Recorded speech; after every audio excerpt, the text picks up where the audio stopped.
Yo, DJ, spin that shit. PE3.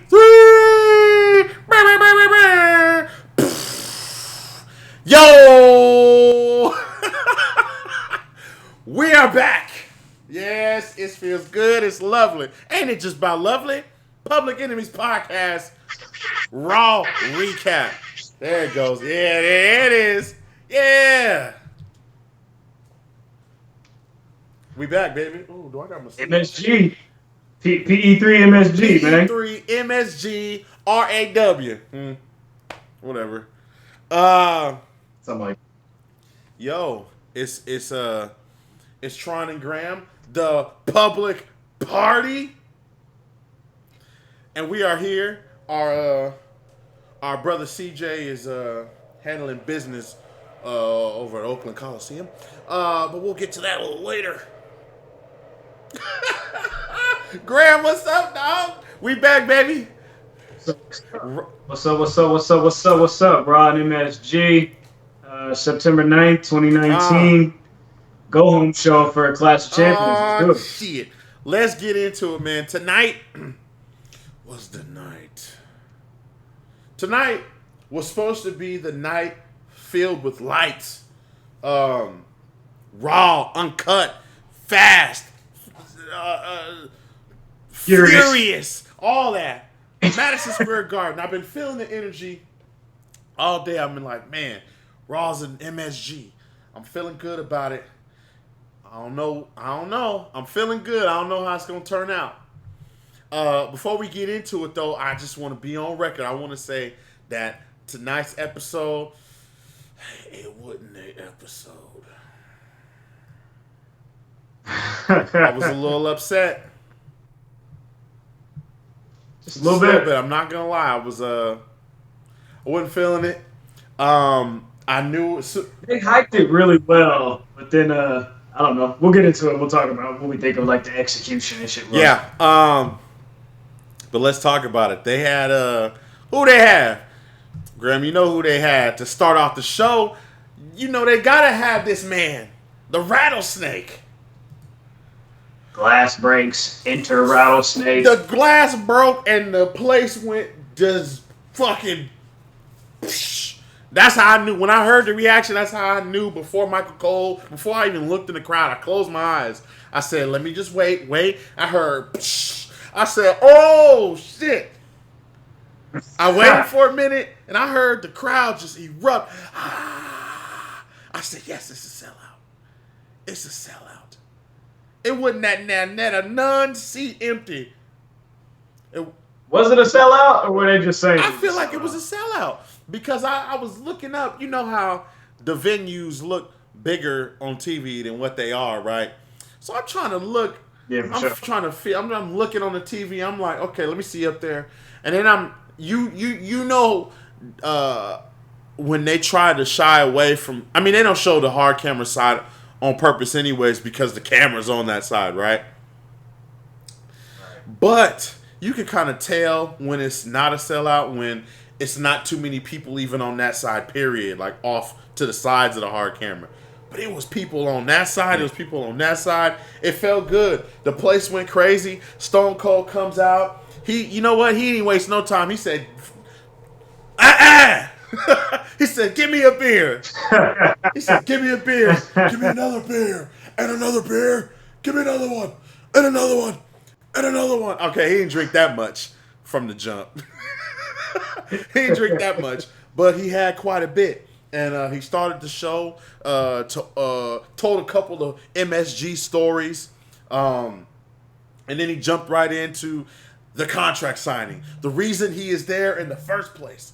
To get the contract signed between Universal Champ Seth Rollins and the challenger, his tag team partner, co-tag team champion Braun Strowman.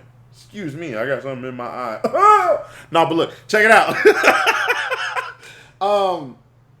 I thought that this was gonna. I knew once Stone Cold started off the show, I was like, all right, they're trying to get this out of the way. It's gonna be a lot of corny shit said as usual. You know, I need to address it for our viewers out there, our listeners out there.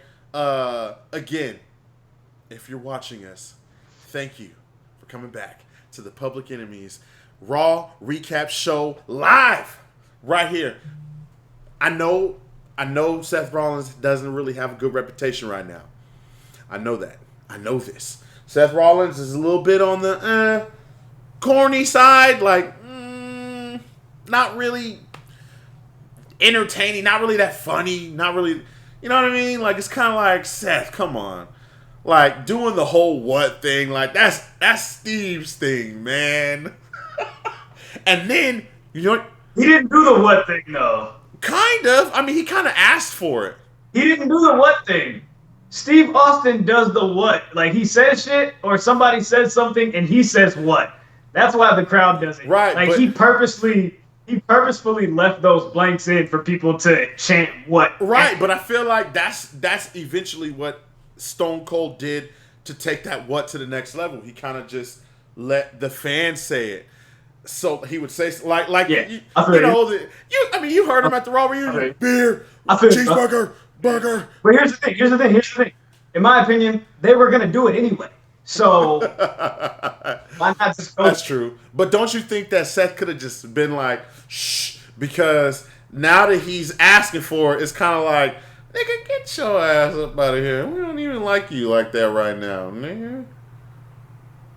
People just be complaining. People do be complaining. I'm not going to lie. Listen, Universe, I tried to be on your side for about 5 minutes, but I'm going to tell you right now how it is. Look, I'm Bailey right now, okay? Grand Slam. I'm Bailey right now, okay? You can get the smoke. I'm sick of your shit, all right? Seth Rollins, now look, it's debatable whether you believe or whether it's true if Seth Rollins is the best wrestler in the world. Did he say wrestling or wrestler on live TV tonight? Yeah. Wow. Yeah. So that's... He said, I'm the best wrestler on the planet. That's surprising to me. He got booed? He got booed. Whoa. He got booed. I was like, probably not a good way. And then they started chanting for AJ. Yeah. And I was thinking, okay, AJ's not coming out. But hey, I was wrong. AJ came out. But it wasn't until after Braun made it clear to Seth that, hey, look, I ain't going to turn on you. All right? I like being tag team champions. But I'm going to love being Universal Heavyweight Champion. That was pretty dope. Right. Dope exchange by Seth and Braun. And an even doper mix with Austin there, kind of being the middleman, kind of like letting, all the ha and jokes and stuff was good. But Austin was like, I'm here to make sure the contract gets signed. Both men signed. And like I just said... Before you go anywhere, this kind of made me think of... Where do all the other contract signings take place? And when do those happen? Like, if it's for, like, the Universal title or the WWE title or the Raw Women's title, the SmackDown Women's title, cool, we'll do the contract signing on TV. But what about the tag titles? What about the Intercontinental title? What about the U.S. title? Like, where do these contract signings take place? When do they take place? Because they never mention those. I think they should do a contract signing for the mid-card titles every now and then. Just my opinion. They probably should. I thought about that before, and maybe they don't do it. That's a good question. Maybe they do them backstage. Maybe they do them. They don't mention. Huh? They don't mention it though. You think they should? Yes, I do. It was like only the top tier singles titles deserve contract signings. Everybody else is just motherfucker. You already under contract anyway. You in the match. Why do you think Vince does that? Like, oh well, let's do a contract signing. Why do you think he does that? I don't know. I think they've always done that. So don't fix it if it ain't broke, I guess. Okay, well, it's cracking. Go ahead. It's cracking. And yeah, back to the contract signing though. But yeah, they both agreed. They both signed, and then yeah. The The OC. OC. And the place to be. The only club. Only club Yeah. that matters. Made their way down to the ring, and I thought that AJ Styles forgot what he was supposed to say. Because at one point, I thought he was great. I thought he was great too. But I'm saying at one point it looked as though he may have forgot what he was going to or supposed to say. So at one point he was just like, "Shut up." You know what I'm saying? Like, yeah, trying to recover. He said shut up like a couple of times. Yeah, trying to recover. Why don't you shut up, Steve? I thought that was great. He said, shut up, Steve. Anyway, as I was saying, and then he got back on. Yeah, exactly. Yes. I thought I was surprised because I didn't think that, the fans were chanting for AJ, and then all of a sudden his music hits. I'm like, oh shit, that was weird. You know what I mean? He comes out.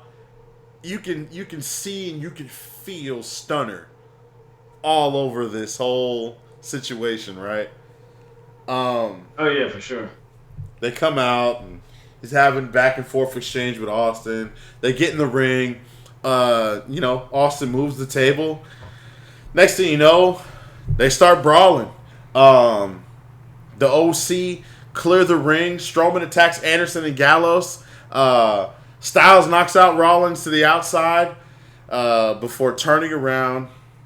After a very long pause, almost, you would think that AJ would be like almost looking for Austin at this point, right? Like, where the hell is he? Like, he ain't running. Yeah. He ain't running. He damn sure ain't running. So if I'm AJ, I'm looking over my shoulders like, where is this motherfucker? But he didn't do that. But when he did turn around, he caught a stunner right in the middle of the ring. And the fans loved it. I loved it. Graham, did you love it?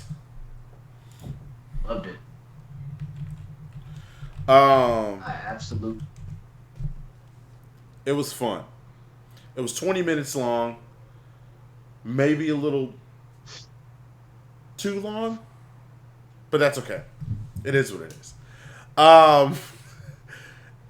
We come back from commercial break, and we've got Cedric Alexander running to the ring to start his match with AJ Styles. Now, somebody on Twitter over the weekend had said something like, oh, he gets a title shot?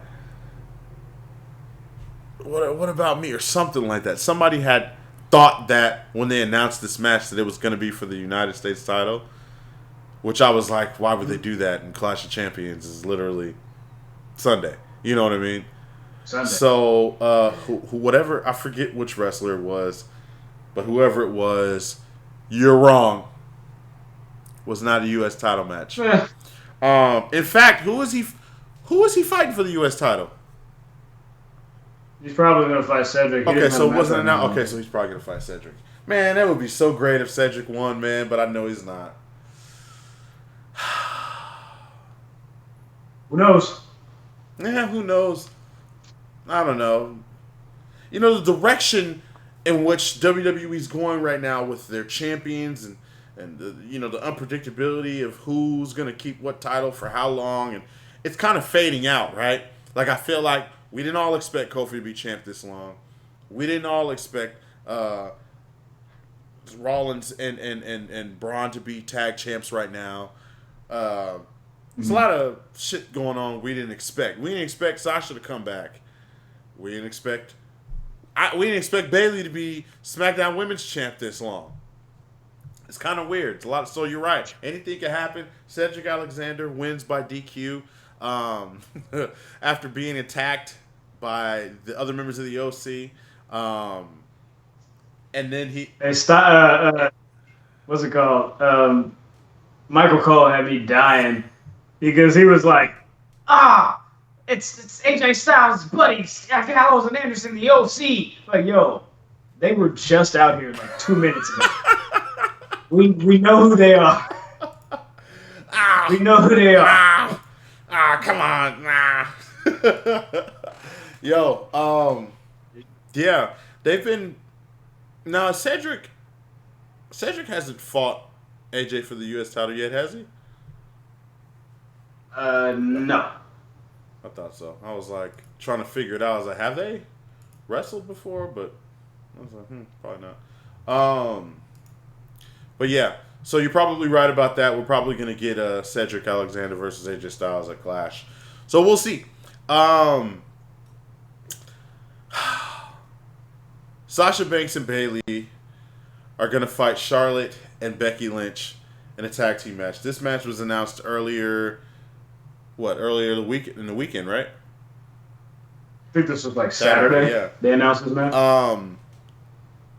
What do you think about them putting them together in a tag team match like this? Good move. Good move. I thought it was good, especially when they showed them backstage and they showed Sasha and Bayley all hugged up, ready to go, and then Becky and Charlotte are just standing there, like still looking at each other with disgust, like, God, I hate you. I really don't want to be in this situation with you right now, but hey, I know that this is what we got to do. We share the same enemies. And to be honest, I feel like their feud, like, it's in the past now. Like, that's over with. Yeah. We got to focus on making sure we coexist tonight because we got to do something to get the upper hand on these girls so that so that I can keep my title and so you can potentially win your title, whatever. Roman Reigns comes out and he talks about how the WWE Universe helped him beat cancer, and he talks about visiting the kids and having a purpose and fighting for pediatric cancer awareness. And I heard some boos and I get it. It's Madison Square Garden. It's New York City. That's what you're going to get. But it's like, come on, man. Like, like there's a time and a place for that. Like, I feel like... Hey, he turned it around, though. He was like, it's all cheers, though. Yeah. Because they're from right here. Yeah. New York and New Jersey. It's all cheers. So it's all good. Like, y'all gonna shut that shit up, Yeah. These is kids, Like, y'all can boo me, I don't care, but these is kids, so it's all cheers, right? Yeah. Right? All right, cool, let's do it. Because that would really suck if they did boo and continue to boo, and he's trying to bring these kids out to have their moment. I know a couple of people who personally have an issue with the fact that WWE does these, Connor's Cure and all these little things that they do. But the one thing that I have a problem with, I know people got their own opinion, but the one thing I have a problem with is the fact that it's like, dude, it's kids. You know what I'm saying? Like, so what? Yeah. It's not like they're bringing fake kids that are fake sick. Like, these are actually kids that are sick. Right. You know what I'm saying? So at least have some decency, have some kindness in your heart. And I mean that because it's annoying as hell. I got annoyed when they were booing him. I'm like, yo, you see him wearing the Connor Cured shirt? He ain't got the vest on tonight. He ain't finna go to war. Let that man talk. He barely talks. From that, man, he barely even talks about it. Yeah, regular. Huh? Remember that picture that came out when he was doing like the fatherhood commercial? He had them crazy jeans on. He had like regular jeans on. Yeah, so. he was. Good job, Roman. Good, feeling good. The big dog. He's got a match at Clash of Champions too. I'm sure we'll talk about it more tomorrow. They touched on it a little bit tonight. But he comes out, brings out the kids, and he says that, while they have won their battles, there's still many out there who are just beginning their fight. So kudos to WWE and Roman Reigns for taking time to do that on the show. I know some people had an issue with it, but hey, it's always good for good cause. Becky Lynch, Charlotte versus Sasha Banks and Bayley. This tag team match, I don't even know how long it was, but it went on for some time. I think it was had like maybe two commercial breaks. I think I saw somebody mention that the match itself was 17 minutes that aired, and the segment, the entire match segment was about 27, 28 minutes, something like that. Wow. With the commercial breaks, it was about just about half an hour. Wow. That's pay-per-view. That's a pay-per-view look right there. You That's cool. That's dope, man. And I thought it was a really good match. They got a "This is awesome" chant, I think, at one point, and I'm all for that. I just hope that people realize that while people on the internet may have a perception or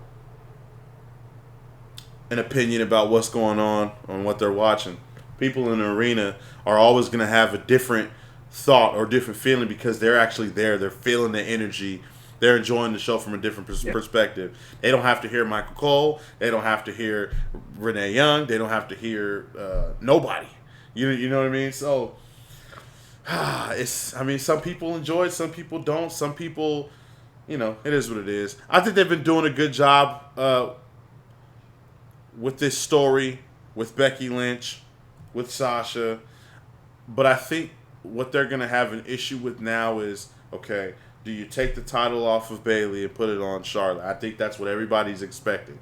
Everyone's expecting Charlotte to be the babyface SmackDown Live champ, and I don't think that's going to work. People aren't going for that. Because I think a lot of people, whether they personally like her or not, knows that Charlotte works really good as a heel.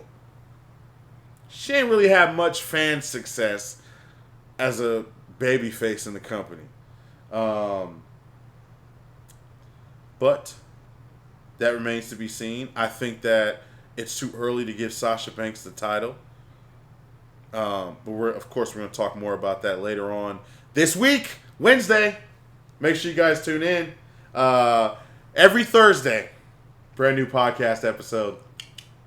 PublicEnemiesPodcast.com. Make sure you go there to subscribe wherever you listen to your podcast. Make sure you subscribe right here on YouTube, or if you're on Twitter watching us right now, or if you're on Twitch. Make sure you head over to youtube.com/PublicEnemiesPodcast and hit the subscribe button, baby. Hit the subscribe button now. But back to the match. Are you surprised Becky Lynch and Charlotte won this match? No. They're the challengers going into one's the challenger. Technically they're the babyface team heading into Clash of Champions, right? And on top of that, both of them last week got beat down by Sasha and Bayley, so this is kind of the return on that, them getting their heat back in a sense, and good on them for getting some type of comeuppance on Bayley and Sasha before the pay-per-view on Sunday. Yeah, I thought it was good. It was a good idea. The only thing I didn't like was I wanted to see some type of like okay, they won, but I want to see Charlotte or at least Becky. Becky should be mad at. She should be her head should be on a swivel. I can't trust nobody. You know what I'm saying? I can't trust Charlotte. Yeah. I can't trust Sasha. I can't trust Bayley. I can't trust Natalya. I can't trust Lacey. All these women she's had encounters with now. She should have just. I'd be pushing Charlotte away like, all right, bitch, get out of my ring. You know what I mean? It's over with now. Now everybody get out. So, yeah, it is what it is, though. What do you think about Ziggler and Robert Roode walking up to the OC, kind of being like, "Hey, you guys need our help. We got it going on over here. You guys didn't could be like you guys didn't look like tough guys out there." What do you think about that? I absolutely hate this pairing. I hate it. I absolutely hate it. They're both really Mm-hmm. good. They're both really, really good, but they're just boring. Like I don't like it. I don't like it at all. It irritates me that it's just like, all right, you know what? Forget it. Just throw Dolph in a group with somebody. Throw Dolph in another tag team. Like, how many tag teams has he been a part It's of kind of now? like he's got that Alexa Bliss thing going on.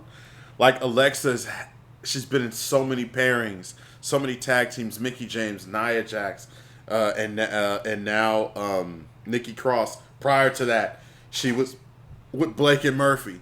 You know, so it's like Yep. she's never really been by herself, which is why I can understand why people get annoyed of her. I understand it. I mean, she's never really had an opportunity to even go out there and show, like, hey,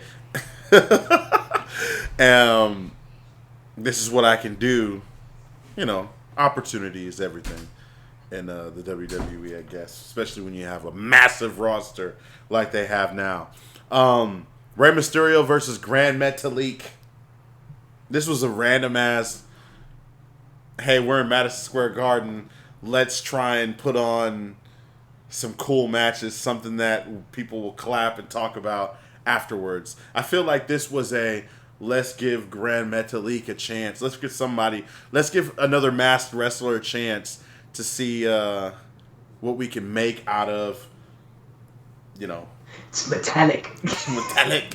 It's Grand Metallic, you know. You know, I talked to Ray, and he told me he was wrestling Grand Metallic, and I said, you know, that's cool and all, but they gotta have a story or something for you. They gotta have something like a story for you.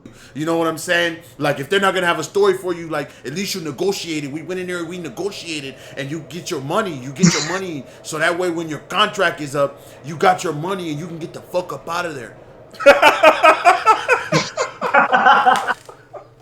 Yo, shout yo, out to Conan, man. yo, Grand Metalik had like really, really dope Uh huh. matches in the Cruiserweight Yeah. Classic, and I feel like he hasn't really had that many opportunities to show what he can do as a singles Yeah. wrestler since Mm-hmm.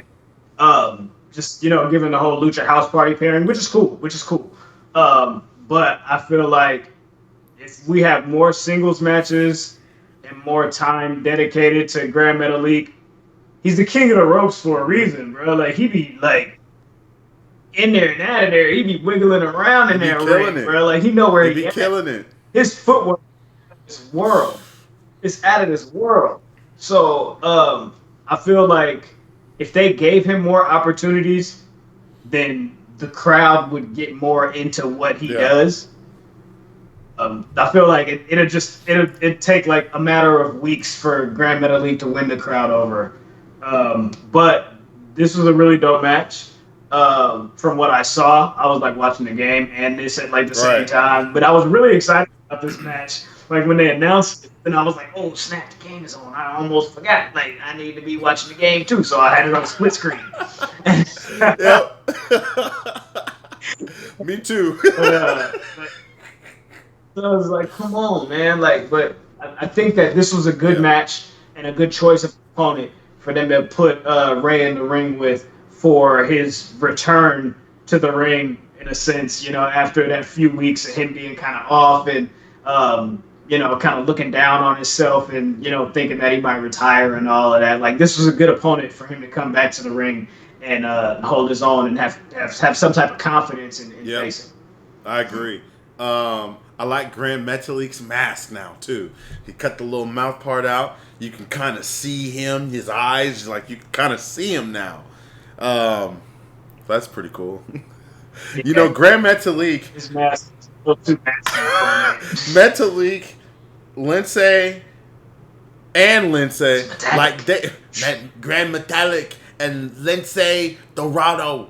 Uh, I didn't realize, but at least Lindsay Dorado is he's like he speaks perfect English, like super like Mexican American, like super like Like, like, because when they had the masks and shit on, like, especially how they be playing them up, having them come out there with the pinatas and Lucha House Party and shit. They get on the mic and they had a maracas and everything. yeah, Like, come on, they give them a mic and it's just like, oh shit, these motherfuckers was born in San Diego.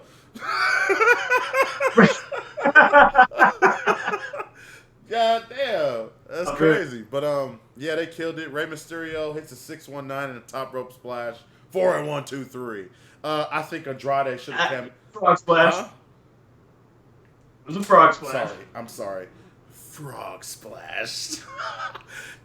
Come on, man. I literally felt like I was begging Ray to start using the frog splash and just instead of just a regular splash. Like, I was literally begging him for weeks on the podcast. Like, just do it. Just do it. Just do it. Like, what's the problem? Just do it. He should do the shake. I honestly think that Ray's last run should have, if this is it, or should be Rey Mysterio without a mask, like he was when he was in WCW. That whole shit was wasted. I love the Filthy Animals, right? I loved them. I loved Ray's persona. I love how he portrayed himself. I love the swag. I love what was going on, and he was a lot younger then, right? So it just looked different. I don't know how it would look now. It'd probably look like Conan trying to be hip. Shout out to Conan. But anyways, Rey Mysterio, yeah, man, I don't know. This win was good. I honestly thought Andrade should have come out, snatched a mask right off his head, and took it home. Not only to let people know that he's here and he should be still in the King of the Ring tournament, but he's got unfinished business with old Rey Mysterio. And so I felt like that would have been a dope moment at Madison Square Garden, but it is what it is. The Street Profits are backstage doing what they do, looking good, feeling good, smelling good, feeling real. Money, yeah, that money, yeah, that money, yeah. Whoa, what is Paul Heyman doing, man? I get it. I saw the reports. I saw people talking about it, that Paul Heyman doesn't want them wrestling or doing nothing until they get over with the crowd. Look, it all makes sense. But you got to have him do something else other than hyping up the show or hyping up the pay-per-view or something. Like, because when they do it, you do it once, you do it twice, but then it's like, come on, like, give us something else. Like, we know they're very talented. They've shown that. We know that they can recover. They can think of shit off the top of their head. They can do whatever. They can take what you write for them and make it them. I just feel like, man, like, that was a waste of time. Something. Ultimate Gamer says hello on YouTube. Hello, Ultimate Gamer. Welcome to the Impact Zone. No, I'm just playing. I'm gonna agree with you on that. I'm gonna agree with you. It's been like, what, 6 weeks to like 2 months, something like that they've just been doing backstage. Like, at this point, you might as well just like actually hand them a microphone and start interviewing people like Shara Schreiber or Charlie Caruso or whatever backstage, because if they're not going to have matches, like, what's the point of them being here? Like, I almost feel like they're doing all of this to turn them heel. And I don't want to see that either, because I feel like I feel like I always say that. I feel like it's not going to work. I feel like it's not that I don't feel like it's going to work, but they're really liked and loved over in NXT. You know what I mean? Like, they've been given an opportunity, and you see what they did with it, and now people love them. They got their own shit. They're going through the crowd with the cups, and they swagging and they chilling. And so I feel like turning them heel on a main roster where you've already got the OC, you've already got, the Viking Warriors. They could, turn them heel. I call them the Viking Warriors, Viking Raiders.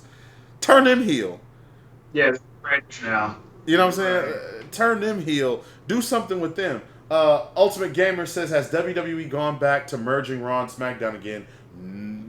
Well, for the most part. Basically, yeah. But at the same time. Basically. I really have no... But supposedly, this hasn't been announced yet, but supposedly there will be a draft. Starting the second episode of SmackDown on Fox, and then the following week. So we'll see how this goes. Let's hope. I'm pretty sure USA and Fox don't want all of this merging between the two rosters. Like, I think they want their own shows. Like, I don't have any inside information. Like, we always say this on the podcast. I don't have any inside information. I'm just guessing. I do. But if I got Vince on the phone right now. $1 billion. Don't play. You know what I'm saying? If I was this big of an empire, of an entity, of a company, you feel me? And I just gave you billions of dollars, I don't want you sharing this show with the competition. Exactly. You know? It's like, come on. Like, right, you know, the real war, see, what people don't know is the real war, the people who got the money, it's USA versus Fox. That's the real war. He also says Vince McMahon calls it the wild card rule, but I think he's just covering up the fact that he's slowly going to merge Raw and SmackDown again. I hope it doesn't happen. Well, Ultimate Gamer, you're lucky. You're in for a treat. Because in a few weeks, it's all going to come to an end. Raw's going to be its own brand. SmackDown's going to be its own brand. One on USA Network, one on Fox. It's going to be great. Brand new era.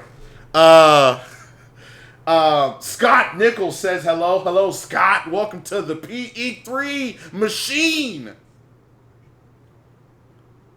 Welcome to the Public Enemies Podcast Monday Night Raw recap. PE3 zone. MSG. Oh, MSG edition. Make sure y'all follow us at the Enemies POD. You see it down there, right in that corner, right there. Make sure you visit publicenemiespodcast.com. Subscribe to our podcast, which drops every Thursday. And then subscribe here. If you're on YouTube, subscribe here. Hit the subscribe button. And if you're not on YouTube, if you're listening or watching it on Twitter or Twitch or Facebook Live, head over to youtube.com/Public Enemies Podcast and just subscribe. Subscribe, baby, because we got a lot more. We coming, okay? We taking over the world, all right? Listen. King of the Ring semifinals, Graham. Triple threat match. Ricochet, Samoa Joe, and Baron Corbin. Did I say that this was my new pick? Did I say who my new pick was? I don't remember you saying that, but I remember I said this last week on the podcast.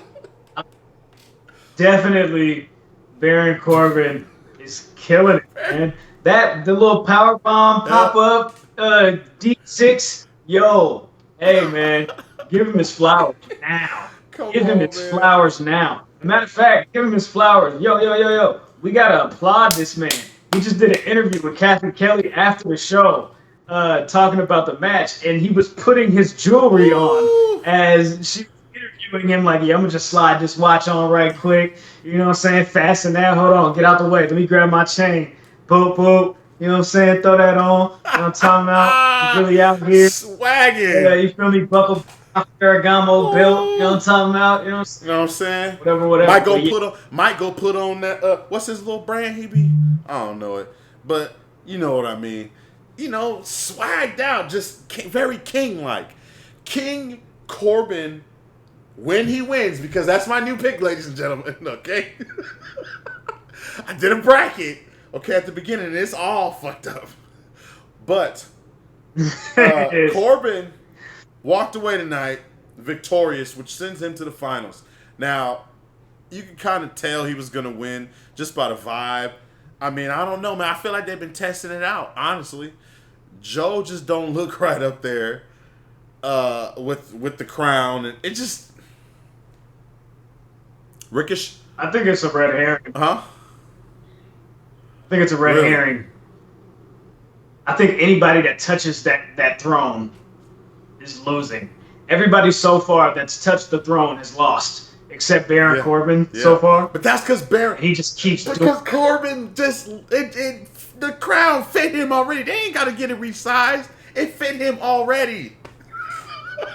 King Gable, man. Oh man, Gable. And you know what's crazy? If I just had this feeling like in the pit of my stomach that Chad Gable is gonna win, and much deserving if he does, because he can do a lot more than what they've allowed him to showcase at this point. But how disappointing would it be for Chad Gable to win? He's had the most disappointing matches out of the tournament. Though. I feel like that's what people want, though. They don't want Corbin to win. They don't want Elias to win.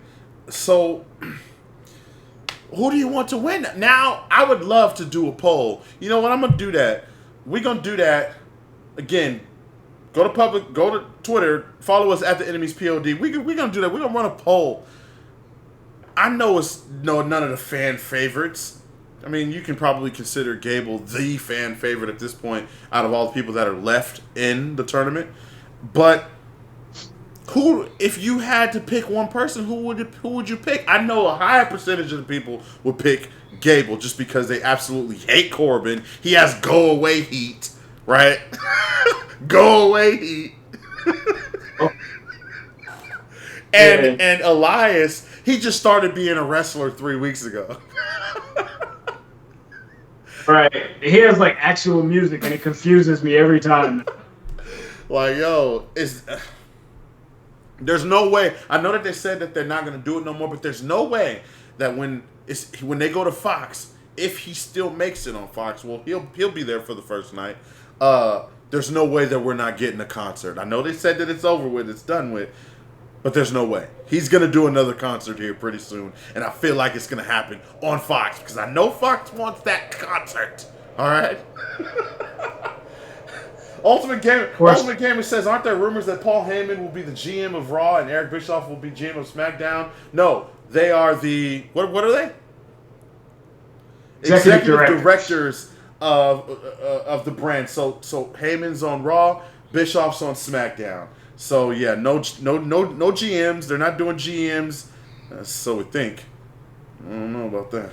Yeah, supposedly they're not supposed to be on-screen roles. Well, that's good. Supposedly, that's good to know. Now, in my opinion, however, given that they have announced them as executive directors of each brand, and they've also played into it a little bit on TV here and there. Heyman walking through backstage talking about this my show. You know, I run the show now, and I forget which episode of, I think it was Raw Reunion. Yep. They had a barbecue, and Bischoff was backstage, and he offered Maria and Mike Kanellis to come over to SmackDown if it doesn't work out. You know what I'm saying? I would say, for the draft at least, have them draft the talent. That would be interesting. And have it be an actual draft. That'd be fun. The way that they used to do the draft. Like, yo, I'm going to take this pick, I'm going to take that pick, and, you know, remember when Heath Slater wasn't drafted at all, or whatever, you know, like he was trying to, yo, I need a job. Like, I want stuff like that. I want there to be actual trades. I want there to be somebody who Antonio Brown's this situation and says, yo, I got to get out of here. Antonio Brown's the situation. Yo, to be honest, I agree with that. We never have to see them on TV again after that. I don't care. But I want them to at least pick the talent and make it interesting, make it mean something, make it important. And make and make it and make us feel like they really want those people that they picked on those brands. Like every pick has to, like, I don't, like you say, even if it is Kanellis and Maria, Bischoff's got to hype that up like, oh, you're not going to believe who I got. You know what I'm saying? Like, shit like that. Yeah. There we go. But yes, so, Ultimate Gamer, thank you for the question. Hope that answers that for you. Lacey Evans and Natalya had the most random match in Madison Square Garden history. It's not random. They had a match last week. I know, but it's random if this doesn't lead to anything, I guess, to make more sense. If this don't lead to nothing, then it's just like, Like, okay, they've had 2 matches thus far, right? Let's have another one. They've split it, right? You've got Lacey got one, Natalya got one. I'd like to see them on the pre-show at Clash. Why not? The pre-show at Clash, or at least have... You know what I would do? I would have them get drafted to the same brand and then force them to be partners in the women's tag team division. Something like that. Something like that. You know, something like that, to the point where, to keep it going. Build it up. Keep it going. Yeah. I mean, because you gotta have more tag teams. You gotta have more meaningful tag teams. So which one of them is Matt Hardy and which one of them is MVP? Well, Matt Hardy's definitely Natalya. and Lacey Evans would definitely be MVP for sure. just from a flashy standpoint. Like, Lacey's like, you know what I'm saying, flashy. Natalya's the old veteran that just, she's chilling right now. Firefly Funhouse. Yep. This is more of this. Okay, before we get into it, what do you think about it? What do you think about the fact that they're... Okay, hold on, wait. I know we talk about SmackDown on Tuesdays, soon to come Fridays. Make sure you guys subscribe to us. We'll be there. Remember when I said about Aleister Black and how he should continue going back to talking in the chair? And he's done that, and it's kind of not really led to much of anything after his match with Cesaro.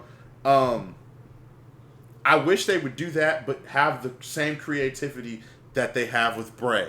Because I feel like every single time there's a Firefly Funhouse, ever since his match, right, against Finn, people are still looking forward to it. They're like, oh, shit, what's going to happen? What's he going to do? What's he going to say? Now, you've got Bray Wyatt in a really good situation now because people actually care.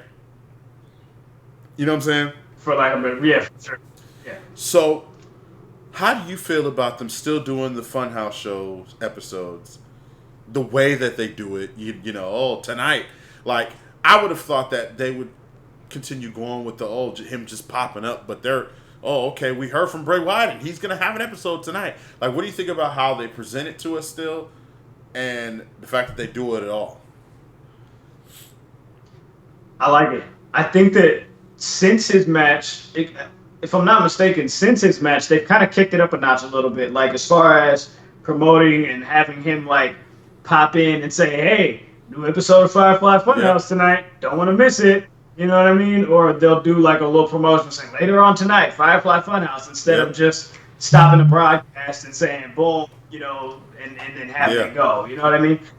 And now it's like, it seems like they're filming these in the arena now because the Funhouse looks like it's kind of like a different setup, but it's the same setup, if that makes sense. Because it used to be like he would do the whole segment like in front of the door with windows and all this and that. And now it's like kind of like the corner of, you know what I mean? It's kind of just like there against the wall. You know what I mean?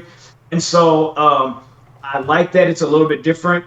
I liked I liked last week when Vince popped up. The Vince puppet popped back up and he was like, yo, I've been making money, and he fed the Vince puppet $1, and the puppet $100, excuse me. And the Vince puppet went away because it got paid. It got paid. And in a sense, it's like, yo, that's what people think of Vince, kind of like this money hungry, just billionaire who just doesn't care about anything but securing more riches, and has a total disregard for everything else. But I'm still completely interested in the Bray Wyatt stuff just because I'm always interested in theory videos and connecting the dots with like Easter eggs and stuff like that. And I think they do a really good job of presenting Easter eggs and foreshadowing events and just stuff to kind of keep you intrigued with the Firefly Funhouse. It's eventually, I don't know if they're gonna have to tone it down and like reel it in a little bit, but I mean, shit. For now, it's working, and they're not, in my opinion, they're not really missing the mark with it. You know what I mean? So, I like that there is a difference between this is Firefly Bray and this is the Fiend. Yep. You know, they've completely detailed and laid out the fact that these are two completely different characters, but they work in unison. Yeah. You know what I mean? So I'm with it. I'm with it. And also, and this is the last thing I'll say on this, it builds anticipation and suspense for the next time that you see the Fiend, because you don't know when, you don't know where, you don't know why, you don't know how. You just know he's gonna pop up again. Yeah. Stranger Danger. Yeah. Yo, Ramblin' Rabbit. That was all good. Ramblin' Rabbit. Husky the Pig. What's the vampire chick's name? Abby. Abby the Witch. Yo, they were going nuts. Sister Abigail. Yo, they were going. And Mercy. Yo, they were going. Mercy the Buzzard. It was awesome. Stranger danger, stranger danger, stranger danger. And I'm like, yo, Bray gonna end up fucking one of y'all up. And it's gonna be the right? Yeah, because he keep opening his mouth saying shit. Wyatt thinks the stranger is Steve Austin. And everyone's like, what are you gonna do? Stranger danger, stranger danger, stranger danger. You know what that reminded me of? When they were all doing that, and then like I think it's more so Abby the Witch's eyes more than anything. Like Chuck E. Cheese, all the Chuck E. Cheese, Shit. little band. Especially Abby, because she actually looks like one of the damn Chuck E. Cheese character dolls. Yo, that's crazy. That's wild. Yeah. Hey, kids love that though. Well, kids are kind of scared of that, which makes sense. Kids are kind of afraid of it's a little intimidating. It is a little intimidating. Hansi on YouTube says, just want to say hi, or just want to say I just came by your show, like what you guys are doing. Keep up the good work. Thank you, my man. We appreciate that. Appreciate that. Hey, yo, Hansi, by the way, if you are on Twitter, Instagram, follow us at the Enemies POD. We'll follow you back. We can continue the conversation there. Yeah, definitely. Right there at the Enemies POD.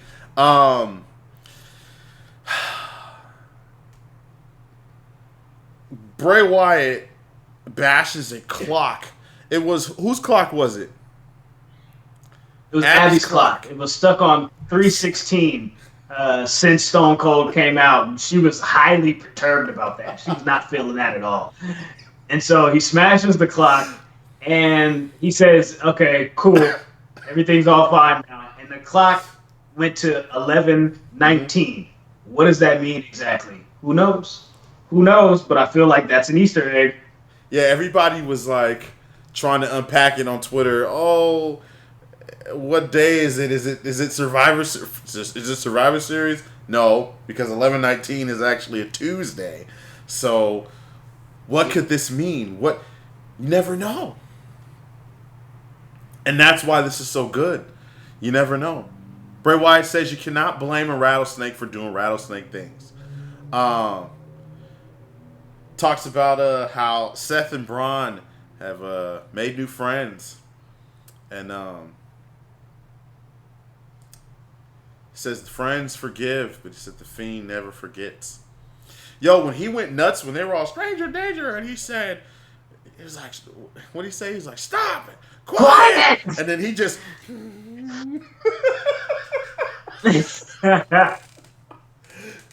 it was dope. It was dope. He's out of here with that, man. Congratulations. Hansi says Ezekiel 11:19 is a Bible reference. I seen somebody say that on Twitter as well. Yeah, that's great and all, but who says that it's from the book of Ezekiel? It's interesting.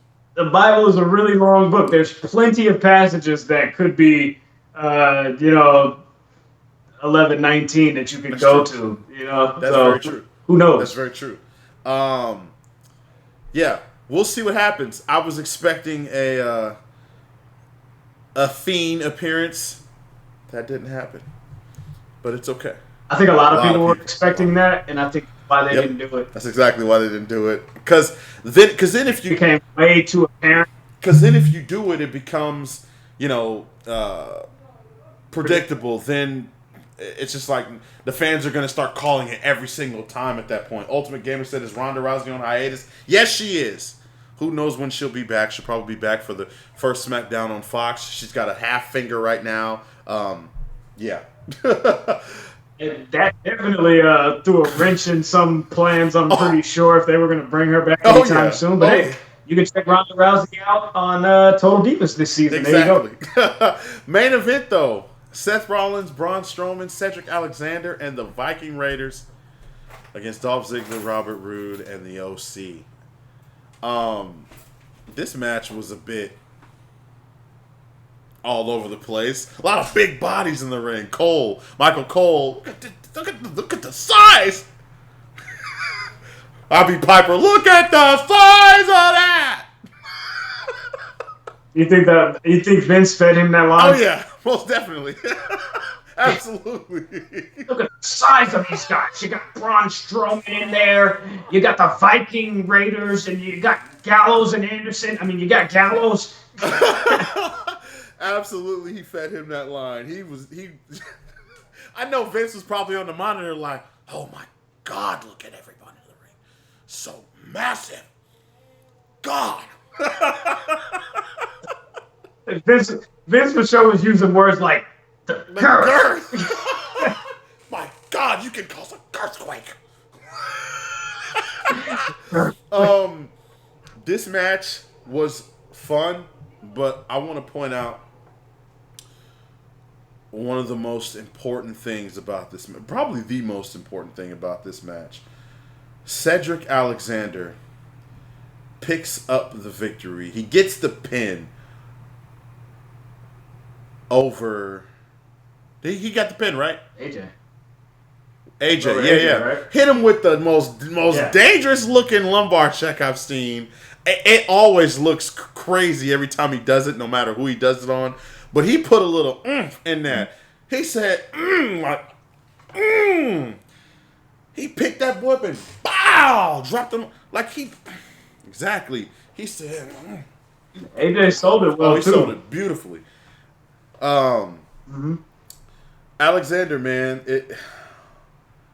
thank you, Paul. You know, one thing I will say, which was super, super predictable in situations like this, which I think they should kind of tone it down with tropes. Like, they're forced to be in a tag team. Now they're the tag team champions, but they can't trust each other. And 1 week, Braun messes up a pin, and Seth is like, "Come on, man." And then the next week, Seth messes up a pin, and Braun's like, "Come on, man." It's like, yo, like, we see that coming a mile away every time. Like, as soon as Braun did the running power slam and Seth was on guard, just kind of fending everybody off while Braun, took care of the pin. It was like, they're going to knock this man over and he's going to fall on Braun. He's going to get pissed. We've seen this a million times. Like, I don't think this story really needs it. We've already got it. We've already got it. Braun's cool with being tag champions, but he would much rather be the Universal Champion. I think that's all you need, really, for the story. Now, going back to the finish with Cedric Alexander and that lumbar check, magnifique. But it was like they were running low on time. So as soon as that happened, 1, 2, 3, glass shot. Stone Cold's out. Cedric Alexander was like, wait. What happened? Like, do I need to fight him? Yeah. Like, what's up? Even the Viking Raiders were kind of like, come on.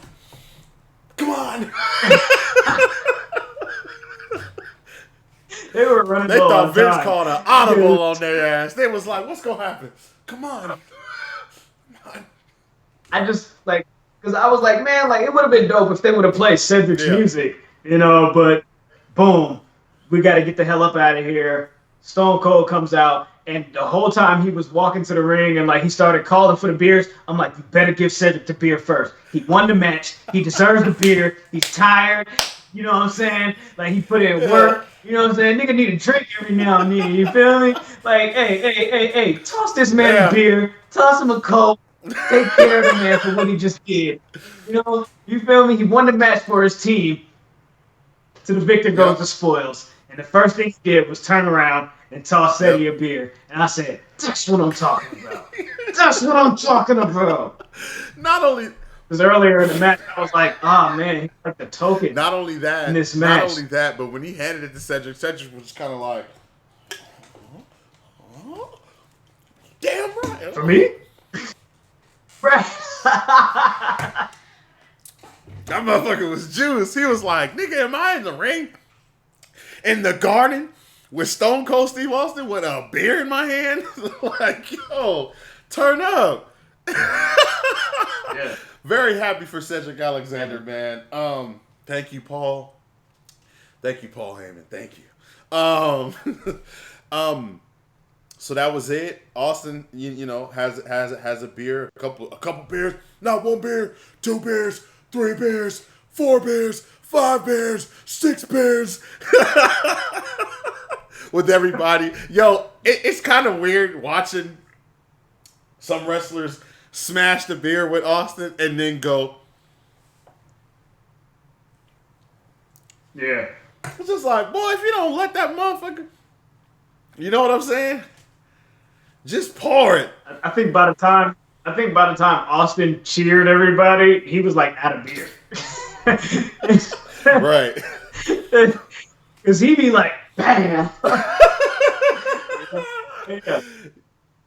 Pretty middle of the road show, like above average. I would say above average. It wasn't anything too like mind blowing that happened on this show, to be honest with you. But I mean, hey, they did pretty well for what they did. Could always been better, but at the same time, it could always been worse. One of the downsides to it is that I feel like this show took away from the purpose of the go home show, which was to focus on what's to come on Sunday. If that makes any sense. Like,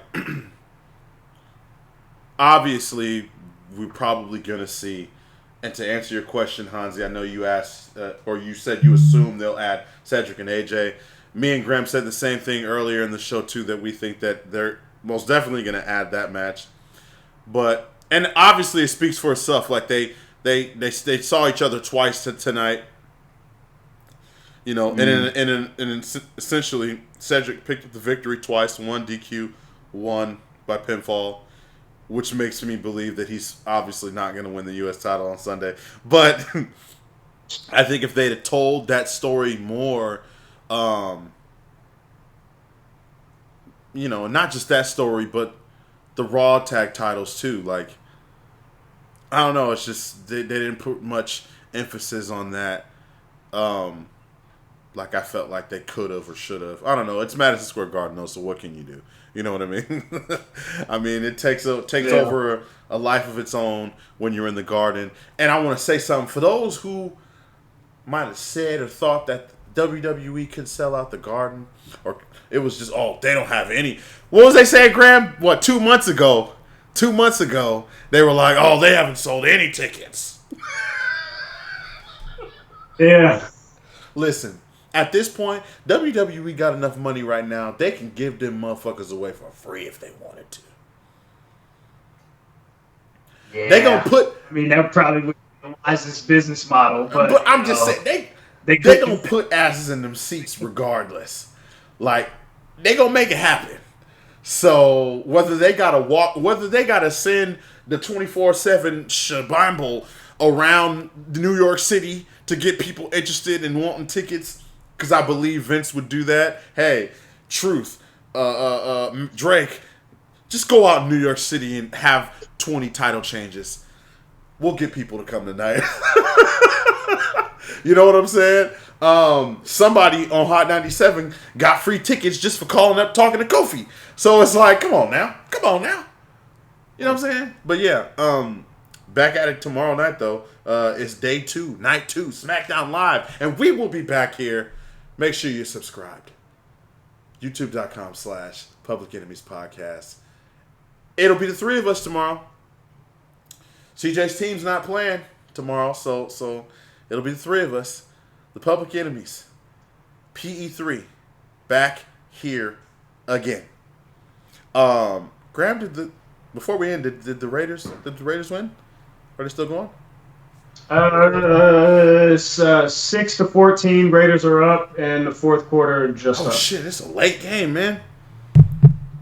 Yeah, the lights are bright, but they're in Oakland, so the lights are bright in the Coliseum. They're in Oakland, so Hansi said, he said, "I'm glad I came by this podcast, man." He said, "I followed you guys on Twitter. Thank you so much, Hansi, for following us on Twitter, and we're glad you came by the podcast too. We appreciate it.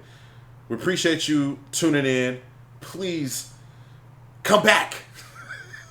Tune in tomorrow night because we're going to be back here right after SmackDown. MSG, PE3, MSG. Graham, you want to say anything before we head out of here? Check us tomorrow, man. Follow Tron at Brian Tronic. Follow me at Oh My God Yes. Graham. And Thursday, flagship show, Apple Podcasts, Spotify, Google Podcasts, Stitcher, SoundCloud, Himalaya Podcast. We're everywhere. Yeah, we're doing predictions, right? We are doing predictions this Thursday for Clash of Champions. Tron is the Public Enemy #1, and he will lose. Check this out. Sunday, after Clash of Champions, we will have crowned a new King of the Ring and a new Public Enemy #1. So make sure you join us for the post-show after Clash of Champions as well. Boom, bam. And then that's it. That's all I got to say. Skedaddle. Listen, half of what he said ain't true. We're going to be back here, but we ain't going to be celebrating new Public Enemy #1 because I'm going to be Public Enemy #1 because my predictions are on point.